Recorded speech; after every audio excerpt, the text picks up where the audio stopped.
5월 15일로 예고됐던 시내버스 파업을 앞두고 지난 13일 대구 시내버스 노사가 전국에서 처음으로 임금 협상을 타결했습니다. 팔공산 구름다리를 주제로 한 올해 첫 시민 원탁회의가 16일 엑스코 그랜드 볼룸에서 열렸습니다. 시청자 여러분 안녕하십니까? 행복한 시민 자랑스런 대구입니다의 이정윤입니다. 첫 소식 전해드립니다. 5월 15일로 예고됐던 시내버스 파업을 앞두고 지난 13일 대구 시내버스 노사가 전국에서 처음으로 임금 협상을 타결했습니다. 이에 따라 노사는 임금을 시급 기준으로 4% 인상하고 현재 61세인 정년을 63세로 연장하기로 합의했습니다. 앞서 시내버스 노조는 각 호봉별 시급 7.67% 인상과 정년 63세 연장을 고수하면서 파업 찬반 투표를 한 결과 재적 조합원 수 기준 87.6%의 찬성으로 5월 15일 총파업을 결의한 바 있습니다. 하지만 시내버스 운행 중단 시 시민들이 겪게 될 불편과 지역의 경제 여건을 감안해 임금 인상률도 당초 노조 측의 요구안보다 하향 조정한 4% 인상에 합의했습니다. 또 전국 자동차 노동조합 연맹 대구시 버스 노동조합과 대구시 버스 운송사업조합, 대구는 시내버스 준공영제 운영 취지를 존중하며 시의 부담을 최소화하기 위해 상호 협력키로 했습니다. 팔공산 구름다리를 주제로 한 올해 첫 시민 원탁회의가 16일 엑스코 그랜드 볼룸에서 열렸습니다.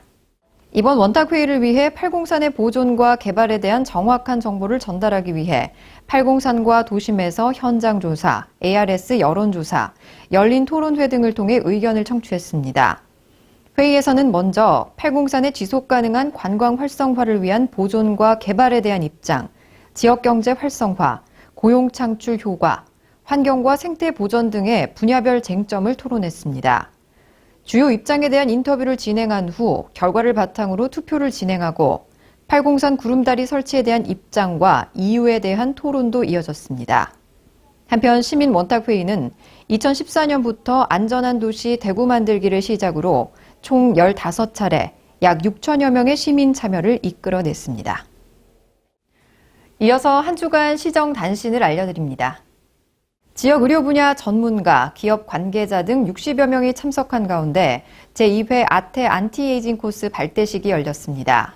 발대식에서는 올해 11월 29일부터 12월 1일까지 열리는 제2회 아태 안티에이징 코스의 4개의 전공 분야와 공통 세션, 병원 매니지먼트 프로그램을 소개하고 올해 계획을 공유했습니다.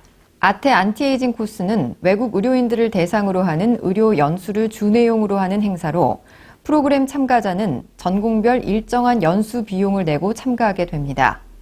행사 조직위는 이번 발대식을 시작으로 각종 국제 학술 행사와 국외 인적 네트워크 등을 활용해 아태 안티에이징 코스 프로그램 해외 홍보에 나서 외국 의사들을 모집할 예정입니다. 허물없는 직원과의 소통을 위해 권영진 시장이 15일 각 부서 사무실을 방문해 노고를 격려하고 애로사항을 듣는 시간을 가졌습니다. 먼저 문화체육관광국 문화콘텐츠과에서는 축제 추진과 관련해 직원들을 격려하며 고충을 들었고 보건복지국 장애인복지과에서는 장애인 추진 업무와 직원 기피부서 애로사항을 청취했습니다. 이 행사는 지난 3월 일하는 방식 혁신 한마당 행사 후 농산유통과와 여성가족정책과를 시작으로 이어지고 있습니다. 이어서 대구 게시판입니다. 본격적인 여름을 앞두고 대구시가 시민들의 무더위 휴식처로 16일 금호강 산격대교 상류의 야영장을 개장했습니다. 8,500제곱미터 규모의 하천부지 잔디광장에 50면의 야영장이 조성된 산격야영장은 주차장과 화장실, 음수대 등의 편의시설을 갖추고 8월 29일까지 운영됩니다. 단 잔디보호와 야영장 일대 환경정비를 위해 매주 화요일과 수요일은 휴장합니다. 야영장 입구 관리사무소를 방문해 야영객 숙박대장에 등록 후 이용할 수 있고 별도의 예약은 받지 않습니다. 올해부터 개정된 도로교통법 시행령에 따라 8월부터 소화전 주변 주정차에 대한 집중 단속을 실시하는데요. 적색 노면 표시가 된 곳에 주차 또는 정차를 할 경우 기존 불법 주정차 금지 지역보다 2배의 과태료가 부과된다는 점 참고하시길 바랍니다. 뉴스를 마칩니다. 시청해주신 여러분 고맙습니다.